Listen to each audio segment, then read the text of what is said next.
రేవంత్ రెడ్డి మాట్లాడినటువంటి తీరు స్వయంగా జూబ్లీహిల్స్ ఉప ఎన్నికల్లో ముఖ్యమంత్రి కాంగ్రెస్ పార్టీ ఓటమిని ఒప్పుకున్నట్టుగా కనబడతా ఉంది. విలేకరులు అడిగిన ప్రశ్నకు ముఖ్యమంత్రి ఓడిపోతే సమీక్షించుకుంటాము, ఏం చేయాలో ఆలోచించుకుంటామని మాట్లాడినంటే 4 రోజుల ముందే ముఖ్యమంత్రి ఓటమిని ఒప్పుకున్నాడని చాలా స్పష్టంగా అర్థమవుతూ ఉంది. ఇది కాకుండా ముఖ్యమంత్రి గతంలో ఎన్నడూ కూడా తెలుగు రాష్ట్రాల్లో ఏ ముఖ్యమంత్రి కూడా ఉప ఎన్నికలో ఒక వారం రోజుల పాటు 8 రోజుల పాటు ప్రచారాలు పెట్టుకున్నటువంటి పరిస్థితి లేదు. గల్లీ గల్లీ ముఖ్యమంత్రి తిరుగుతుండంటేనే, ముఖ్యమంత్రి మా నాయకుల్ని పట్టుకొని ఇష్టం వచ్చినట్టుగా బూతులు మాట్లాడుతున్నాడంటేనే, అబద్ధాలు వల్లెవేస్తున్నాడంటేనే, ఓటర్లను ప్రజల్ని భయపెట్టే విధంగా బెదిరించే విధంగా పథకాలు ఆగిపోతాయని మాట్లాడుతున్నాడంటేనే ముఖ్యమంత్రికి జూబ్లీహిల్స్ ఉప ఎన్నికల్లో ఓటమి తప్పదనేది అర్థమైందనేది చెప్పి ప్రజలంతా కూడా భావిస్తూ ఉన్నారు, అందరికీ అర్థమవుతూ ఉంది. అదే కాకుండా గడిచిన ఒక 15 రోజుల నుంచి అధికార పార్టీ ఈ ప్రభుత్వం జూబ్లీహిల్స్ ఉప ఎన్నికల్లో చేస్తున్నటువంటి దుర్మార్గాలు, మొన్నటికి మొన్న మా లీడర్లను బెదిరించడాలు, కాంగ్రెస్ పార్టీలో చేరకుంటే మీ ఇల్లు కూలగొడతాం, మీ ఆఫీసులు కూలగొడతాం, మీ షెడ్లు కూలగొడతాం అని చెప్పి నోటీసులు ఇవ్వడాలు, కొంతమంది ఇల్లు కూలగొట్టి బలవంతంగా కాంగ్రెస్ పార్టీలో చేర్పించుకోవడాలు, మా నాయకుల హోటల్స్ను సీజ్ చేయడాలు, ఇటువంటి చాలా కార్యక్రమాలు చేశారు. అది కాక నిన్న బరిదెగించి మరి ఎవరో ఇన్ఫర్మేషన్ ఇచ్చిరనే పేరు మీద మా రవీంద్రరావు గారు ఎమ్మెల్సీ గారు ఉంటున్నటువంటి ఇల్లు, మా మాజీ ఎమ్మెల్యే మరి జనార్దన్ రెడ్డి గారిది, అది జూబ్లీహిల్స్ నియోజకవర్గ పరిధిలోకి కూడా రాదు, కుకట్పల్లి నియోజకవర్గంలో ఉంటుంది. ఆ ఇంటి మీద రైడ్ చేసి వాళ్ళు రిలీజ్ చేసినటువంటి పంచనామా, ఆ పంచనామాలో చాలా క్లియర్గా డిపార్ట్మెంట్ వాళ్ళు కానీ ఎలక్షన్ కమిషన్ వాళ్ళు కానీ ఏమన్నారంటే, క్రెడిబుల్ ఇన్ఫర్మేషన్ వచ్చింది కాబట్టి మేము రైడ్ చేసినాం, ఆ రైడ్లో ఏం దొరకలేదని చెప్పి. మరి క్రెడిబుల్ ఇన్ఫర్మేషన్ అనుకున్నారు కదా, మీరు అంటున్నారు కదా, ఆ క్రెడిబుల్ ఇన్ఫర్మేషన్ ఎవరు ఇచ్చిర్రో మీరు పోయిన తర్వాత అక్కడ ఏం దొరకనందుకు మరి వాళ్ళని ప్రాసిక్యూట్ చేస్తుర్రా, వాళ్ళని పట్టుకొచ్చి మాట్లాడుతున్నారా, అరెస్ట్ చేసిర్రా, విచారిస్తున్నారా అంటే అది చెప్పారు. ఇక దాన్ని కప్పిపుచ్చడానికి నిన్న ఒక కాంగ్రెస్ నాయకుని ఇంటి మీద ఎర్రగడ్డలో ఏదో ఇంకో రైడ్ చేసినట్టు డ్రామా. మరి ఏం జరిగిందంటే అక్కడ లోపలికి మీడియాను అలో చేయలే, కెమెరాలు అలో చేయలే, మా నాయకులు పోయి అందరు ఇక్కడ హడావిడి నడుస్తూ ఉంది, ఇవాళ కేటీఆర్ గారి రోడ్ షో ఉంది కాబట్టి ఇక్కడ ఏదో డ్రామా నడుస్తూ ఉందని మా నాయకులంతా పోయి నిజంగానే దాంట్లో ఏదో జరుగుతూ ఉంది, మరి మీడియాను పంపిరా, కెమెరాలను పంపిరా అంటే కెమెరాలను లోపలికి అలో చేయకుండా అక్కడ కట్టడి చేసే ప్రయత్నం. కేంద్ర ప్రభుత్వ బలగాలు అడ్డం వచ్చి మీడియా వాళ్ళని లోనికి పోనీయకుండా ఎర్రగడ్డలో సోజనే కాంగ్రెస్ పార్టీ నాయకుడి ఇంటి దగ్గర ఇదంతా డ్రామా. అంటే ఇవాళ కేంద్ర ప్రభుత్వం కానీ రాష్ట్ర ప్రభుత్వం కానీ ఇద్దరు కూడా పూర్తి స్థాయిలో కుమ్మక్క అయిపోయి ఓ డ్రామా నడిపిస్తూ ఉన్నారు జూబ్లీహిల్స్లో. మొన్న బండి సంజయ్ గారు వచ్చి రెచ్చగొట్టే ధోరణితో ఆయన మాట్లాడతాడు. ఆయన కొంత రెచ్చగొడితే ఏమన్నా కాంగ్రెస్ పార్టీకి ఒక వర్గము ఏమన్నా ఒరుగుద్దేమో, కొంచెం అటు జరుగుద్దేమో అన్నట్టుగా అదో డ్రామా. అంటే రేవంత్ రెడ్డి గారు ఇవాళ ఓటర్లను బెదిరించడం నుంచి మొదలుకొని, తర్వాత అధికార యంత్రాంగాన్ని దుర్వినియోగం చేస్తున్న నుంచి మొదలుకొని, మా పార్టీ నాయకుల్ని బెదిరించడం నుంచి మొదలుకొని, చివరికి ఇక ఇతర పార్టీలో ఉన్న ఆయన సహాయ మంత్రుల్ని కూడా రంగంలోకి దించి ఈ జూబ్లీహిల్స్ ఉప ఎన్నికల్లో ఏదో విధంగా గట్టెక్కాలనే ప్రయత్నం చేస్తూ ఉన్నాడు. అది సాధ్యం కాదని అర్థమై నిన్న ప్రెస్ మీట్లో ఆయననే బయట పెట్టుకున్నాడు. అది కాకుండా ఇంకా అధికార దుర్వినియోగం ఏంటంటే కాంగ్రెస్ పార్టీ ఈ ప్రభుత్వము కుక్కర్లు పంచడం, గూగుల్ పేలు, ఫోన్పేలు కొట్టడం, మొత్తం గుంపులుగా వార్డులలో తిరగడం, మా ప్రచారం చేస్తున్నటువంటి వాళ్ళని బెదిరియడాలు, దాడులు చేయడాలు, దౌర్జన్యాలకు దిగడాలు, వాళ్ళు మాత్రం యథేచ్ఛగా ఓటుకు 5,000 చొప్పున పంచుకోవడం, కుక్కర్లు పంచుకోవడం, ఈ రకమైనటువంటి తతంగం అంతా నడిపిస్తూ ఉన్నా ఇవాళ ఎలక్షన్ కమిషన్ కానీ అధికార యంత్రాంగం కానీ పూర్తిగా నిమ్మకు నీరెత్తినట్టుగా వ్యవహరిస్తూ ఉన్నారు. మేము ఇప్పటివరకు ఎన్నికల కమిషన్కు రిటర్నింగ్ ఆఫీసర్కు, జూబ్లీహిల్స్ రిటర్నింగ్ ఆఫీసర్కు దాదాపు 13కు పైగా కంప్లైంట్స్ ఇచ్చినాం. ఒక్కదాని మీద కూడా ఇప్పటివరకు చర్య తీసుకోలే. అదేవిధంగా 6వ తేదీన ఎలక్షన్ కమిషన్ ఆఫ్ ఇండియాకు మా ఎంపీలు కంప్లైంట్ ఇచ్చారు, అక్కడ కూడా ఉలుకు పలుకు లేదు. నిన్న మొన్న అనేక చోట్ల డబ్బులు, కుక్కర్లు పంచడం, గూగుల్ పేలు, ఫోన్పేలు కొడతామని నెంబర్లు తీసుకోవడం, ఓటర్ల దగ్గరికి వెళ్ళి మా పార్టీ నాయకులు కార్యకర్తల మీద దాడులు చేయడం, ప్రచారం చేసుకోకుండా ఇట్లా అనేక రకాలైనటువంటి దుర్మార్గాలు, దురాగతాలు చేస్తున్నా వాళ్ళ ఎలక్షన్ కమిషన్ పట్టించుకుంటలే. అధికార యంత్రాంగం అయితే పూర్తిగా ఇవాళ స్వామి భక్తిని ప్రదర్శిస్తూ ఈ రేవంత్ రెడ్డి ప్రభుత్వానికి కొమ్ము కాస్తూ ఉన్నారు. ఈ కాంగ్రెస్ ప్రభుత్వానికి వెన్నుదన్నుగా అధికార యంత్రాంగం పూర్తిగా పక్షపాత వైఖరితోని నిలబడతా ఉన్నారు, అది అర్థమవుతూ ఉంది. ఇప్పటికైనా మేము డిమాండ్ చేస్తూ ఉన్నాం ఎన్నికల కమిషన్ని, ఇప్పటికీ 13కు పైగా కంప్లైంట్లు ఇచ్చినాం, వాటి మీద చర్యలు తీసుకోవాలి. అదేవిధంగా మొన్న 140 మందికి పైగా ఎవరినైతే బైండ్ ఓవర్ చేసిర్రో వాళ్ళను ఎన్నికల రోజు పోలింగ్ డేట్ నాడు డెఫినెట్గా వాళ్ళని మళ్ళీ బైండ్ ఓవర్ చేయాల్సిందిగా నేను ఎన్నికల కమిషన్ గుర్తు చేస్తూ ఉన్నా. ఎందుకంటే ఆ రౌడీలు ఆ గూండాలు మళ్ళీ ఎలక్షన్ రోజు వాళ్ళు బయట తిరిగి ప్రజల్ని కానీ మా ప్రత్యర్థి పార్టీల నాయకుల్ని కార్యకర్తల్ని భయభ్రాంతులకు గురి చేసే ప్రమాదం ఉంది. కాబట్టి ఎలక్షన్ కమిషన్కి మేము మళ్ళీ అప్పీల్ చేస్తూ ఉన్నాం. వాళ్ళందరినీ ఎన్నికల కమిషన్ ఖచ్చితంగా ఎలక్షన్ జరిగే రోజు బయటకు రాకుండా ప్రశాంతమైనటువంటి వాతావరణంలో ఎన్నికలు జరిగేటట్టుగా చూడాలని చెప్పి ఈ సందర్భంగా నేను ఎలక్షన్ కమిషన్ కూడా విజ్ఞప్తి చేస్తూ ఉన్నా. ఇంకా చాలా విషయాలు ఉన్నాయి. డెఫినెట్గా జూబ్లీహిల్స్ ఓటర్లందరికీ కూడా పేరు పేరున మేము విజ్ఞప్తి చేస్తూ ఉన్నాం.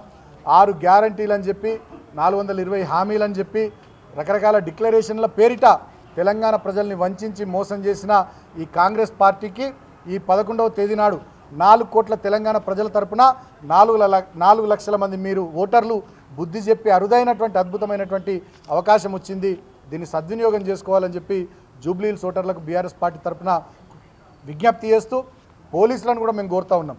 మీ అరాచకాలు ఎక్కువైపోయినాయి, మీ ఆగడాలు ఎక్కువైపోయినాయి, మీ బెదిరింపులు మీ దౌర్జన్యాలు ఎక్కువైపోయినాయి. స్వయంగా నిన్న మాజీ ఎమ్మెల్యే విష్ణు గారు నేను ఒక సిఐ గారికి మాట్లాడినాం. జక్కయ్య బస్తీ అని ఒకటి ఉంటుంది, అక్కడ చౌరస్తా దగ్గర మా కార్యకర్తలను బెదిరించి కాంగ్రెస్ పార్టీ గుండాలు నాయకులు బ్రేస్లెట్లు చైన్లు ఏవి దొరికితే అవి గుంజుకొని పారిపోయారు. చాలామందిని బెదిరించారు. స్వయంగా నేను మాజీ ఎమ్మెల్యే విష్ణు గారు సిఐ గారికి ఫోన్ చేస్తే ఇమీడియట్గా టీమును పంపించి ఇప్పటిదాకా కేసు ఫైల్ చేయలే, వివరాలు తీసుకున్నారు తప్ప ఏం చేయాలి. వాళ్ళ పోలీస్ యంత్రాంగం కూడా జిల్లాల్లో ఉన్న ఇంటెలిజెన్స్ దిగింది, కౌంటర్ ఇంటెలిజెన్స్ దిగింది, ఎస్ఐబి దిగింది. మొత్తం పోలీస్ వ్యవస్థ అంతా రేవంత్ రెడ్డికి ప్రైవేట్ సైన్యంలాగా ఇవాళ జూబ్లీహిల్స్ ఉప ఎన్నికల్లో పనిచేస్తూ ఉంది. పోలీస్ సోదరులను నేను కోరుతా ఉన్నా, ఇది మంచి పద్ధతి కాదు. ఇంకా తిప్పి కొడితే ఓ సంవత్సరమే, దాని తర్వాత అంతా ఎన్నికల వాతావరణమే, 4 సీట్లు ఎక్కువనో తక్కువనో మళ్ళా తెలంగాణ ప్రజల దయతో కేసీఆర్ ముఖ్యమంత్రి కావడం ఖాయం. మరి అప్పుడు మీ పరిస్థితి ఏందో ఆలోచించుకోండి. పక్క రాష్ట్రంలో ఆంధ్రప్రదేశ్లో ఏం జరుగుతుందో చూడండి. ఇవాళ పారదర్శకమైనటువంటి వాతావరణంలో మీరు ఎన్నికలు జరిగేటట్టుగా చొరవ తీసుకోవాలి తప్ప కాంగ్రెస్ పార్టీ ఏజెంట్లలాగా కాంగ్రెస్ పార్టీ గుండాగిరికి వత్తాసు పలుకుతూ మీరు దౌర్జన్యం చేస్తే డెఫినెట్గా ఎవరిని కూడా భవిష్యత్తులో విడిచిపెట్టాం. మేమేం భయపడే వాళ్ళం కాదని కూడా నేను పోలీస్ సోదరులకు తెలియజేస్తా ఉన్నాను. నేను అందరిని అంటలే, కొంతమంది ఎవరైతే స్వామి భక్తి ప్రదర్శిస్తున్నారో వాళ్ళని అంటా ఉన్నాం. ఈ రాబోయే ఈ 3 రోజులు కూడా మీరు పారదర్శకంగా మంచిగా ఎలక్షన్ కమిషన్ నిబంధనలకు లోబడి మీరు పనిచేయాలి తప్ప మరి స్వామి భక్తి ప్రదర్శించి రేవంత్ రెడ్డి ప్రైవేట్ సైన్యంలాగా పనిచేస్తే భవిష్యత్తులో రేవంత్ రెడ్డి కూడా మిమ్మల్ని కాపాడలేడని చెప్పి సందర్భంగా నేను తెలియజేస్తూ ఖచ్చితంగా అధికారుల వ్యవస్థ అంతా కూడా ఇవాళ ప్రభుత్వానికి కొమ్ము కాసే విధంగా ఉన్నటువంటి ఈ తరుణంలో నేను జూబ్లీహిల్స్ నియోజకవర్గంలో ఉండేటటువంటి మేధావులు, విజ్ఞులు, లాయర్లు, డాక్టర్లు, స్టేక్ హోల్డర్సు, జర్నలిస్టులు అందరికీ కూడా అప్పీల్ చేస్తూ ఉన్నా. ప్రజాస్వామ్యాన్ని బతికించుకుందాం. మంచి వాతావరణంలో జూబ్లీహిల్స్లో ఎన్నికలు జరిగేటట్టుగా ఖచ్చితంగా మీరంతా సహాయపడాలని, దోహదపడాలని సందర్భంగా నేను విజ్ఞప్తి చేస్తూ ఉన్నా.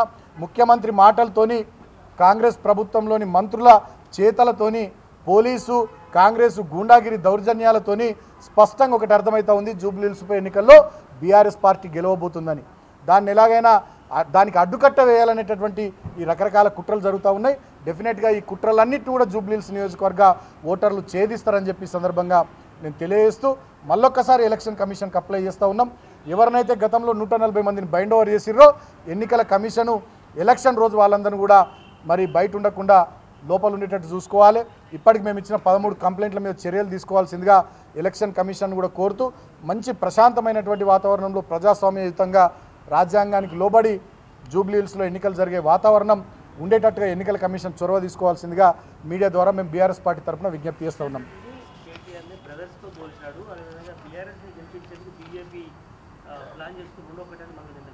కిషన్ రెడ్డి, రేవంత్ రెడ్డి వాళ్ళే ఇద్దరు సొంత చిన్నమ్మ పెద్దమ్మ కొడుకులు లెక్కుంటారు. ఇప్పుడు ఢిల్లీకి రేవంత్ రెడ్డి గారు పోతే బీజేపీ ముఖ్యమంత్రికి కూడా గన్ని అపాయింట్మెంట్లు దొరికాయి. ప్రధానమంత్రి గారి, కేంద్ర మంత్రులై అన్ని అపాయింట్మెంట్లు దొరుకుతాయి. బీజేపీ ఎంపీలు అందరితో సన్నిహితంగా ఉండేది ఢిల్లీలో రేవంత్ రెడ్డి గారు. నేను కూడా గతంలో ఎంపీగా పనిచేసిన నాకు ఢిల్లీ వ్యవహారాల విషయాలు తెలుసు. ఒక బీజేపీ ఎంపీకి ఇక్కడ మొన్న వర్క్ వచ్చినటువంటి విషయం కూడా తెలుసు. ఆ బీజేపీ ఎంపీ ఢిల్లీలో ముఖ్యమంత్రి గారి నివాసాన్ని దగ్గరుండి చూసుకుంటాడని తెలుసు. ఆ బీజేపీ ఎంపీకి ఈ ముఖ్యమంత్రి గారికి వాళ్ళ పూర్వ తెలుగుదేశం పార్టీలో సన్నిహిత సంబంధాలు ఉన్నటువంటి విషయం అందరికీ కూడా తెలుసు. ఇక్కడ ఉన్నటువంటి బీజేపీ ఎంపీలు రేవంత్ రెడ్డి సొంత మనుషులాగా పనిచేస్తూ ఉన్నారు. కేంద్రంలో హోంశాఖ సహాయ మంత్రి బండి సంజయ్, ఇక్కడ రేవంత్ రెడ్డి తెలంగాణ కాడికి వచ్చి కేంద్రంలోనేమో హోంశాఖ సహాయ మంత్రి బండి సంజయ్, తెలంగాణ కాడికి వచ్చేసరికి రేవంత్ రెడ్డి సహాయ మంత్రి. ఇక్కడ కొంతమంది ఎంపీలు ఉన్నారు, మెంబర్ ఆఫ్ పార్లమెంట్ ఎంపీ అంటే, కానీ మెంబర్ ఆఫ్ పార్లమెంట్ కన్నా కూడా మెంబర్ ఆఫ్ రేవంత్ రెడ్డి అయిపోయారు వాళ్ళు. కొంతమంది బీజేపీ 3-4 ఎంపీలు రేవంత్ రెడ్డి మీద ఈగ వాళ్ళనియరు, సీమ చిటుకుమననియరు. రేవంత్ రెడ్డిని ఎట్లా కాపాడతారంటే వాళ్ళ సొంత బ్రదర్స్ కొండలరెడ్డి, తిరుపతి రెడ్డి కన్నా ఎక్కువ ఈ బీజేపీ ఎంపీలు, ఈ బీజేపీ కేంద్ర హోంశాఖ సహాయ మంత్రి వీళ్ళే కాపాడతారు. ఈగ వాళ్ళనియరు, చీమ చిటుకుమననియరు. రేవంత్ రెడ్డికి ఏదైనా ఆపద వస్తుందంటే ఇట్లా షీల్డ్ లాగా సొంత అన్నదమ్ములు కొండలరెడ్డి, తిరుపతి రెడ్డి కన్నా ఎక్కువ బీజేపీ ఎంపీలు, బీజేపీ మంత్రులు వస్తున్నారు. సో దాన్ని బట్టి వాళ్ళే బ్రదర్సు. ఇప్పుడు మేము అనడం కాదు కదా, రేవంత్ రెడ్డి ఏమన్నాడు, బడే బాయ్ అన్నాడు. నిన్న కూడా ప్రెస్ మీట్లో బడే బాయ్ అంటే తప్పేందన్నాడు. ఇప్పుడు బీజేపీది కాంగ్రెస్ది ఈ రాష్ట్రంలో ఫెవికాల్ బంధం, రామ్కో సిమెంట్ కన్నా చాలా దృఢమైన బంధం రేవంత్ రెడ్డి, కిషన్ రెడ్డిది. సో అది ప్రజలందరికీ కూడా అర్థమైంది. ఇప్పుడు వాళ్ళు ఎన్ని మాటలు మాట్లాడినా, ఏం చేసినా, ఏవో 4 ఓట్లు డైవర్ట్ అవుతాయి అని చెప్పి రేవంత్ రెడ్డి అనుకుంటున్నాడు, కానీ అది అయిపోయింది. రేవంత్ రెడ్డి ఇంకా పాత పీసీసీ అధ్యక్షుల లెక్క, పాత ప్రతిపక్షంలో ఉన్నటువంటి నాయకుల లెక్క ఆలోచిస్తూ ఉన్నాడు. ఆయన ముఖ్యమంత్రి అని మర్చిపోయాడు. డిసెంబర్ 9 వస్తే 2 సంవత్సరాలు అవుతుంది ఆయన ముఖ్యమంత్రి ఎట్లుండాలి, ముఖ్యమంత్రి హోదాలో ఏం పని చేయాలి, ఏ రకంగా మాట్లాడాలి, ఏ రకంగా ప్రవర్తించాలనేది ఆయన మర్చిపోయి మరీ ప్రతిపక్షంలో ఉండే పాతకాలపు రాజకీయ నాయకుల్లాగానే వ్యవహారం చేస్తూ ఉన్నాడు తప్ప స్థాయిని మర్చిపోయి, హోదాని మర్చిపోయి ఆయన మాట్లాడుతున్నాడు. ప్రజలు అవి చూసి నవ్వుకుంటున్నారు. నిజంగా ఈయననే మున్సిపల్ శాఖ మంత్రి 2 ఏళ్ల నుంచి.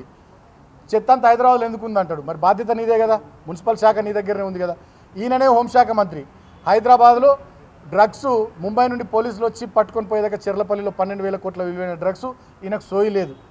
డీసీపీ మీద దాడి జరిగితే ఆ డీసీపీ పోయి దావకన్నం అంటే డీసీపీ గారు పోయి డీసీపీని పరామర్శించి వచ్చిండు. పట్టపగలు దాడులు ఏంది హైదరాబాద్లో గతంలో ఎప్పుడైనా జరిగినాయా? మరి ఈయననే హోంశాఖ మంత్రి.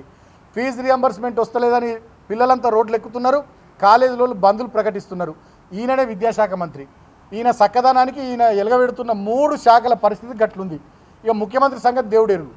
ఆయననే ఒకరోజు అసలు డబ్బులకు లోటు లేదు, కొదవలేదు తెలంగాణకు అంటాడు.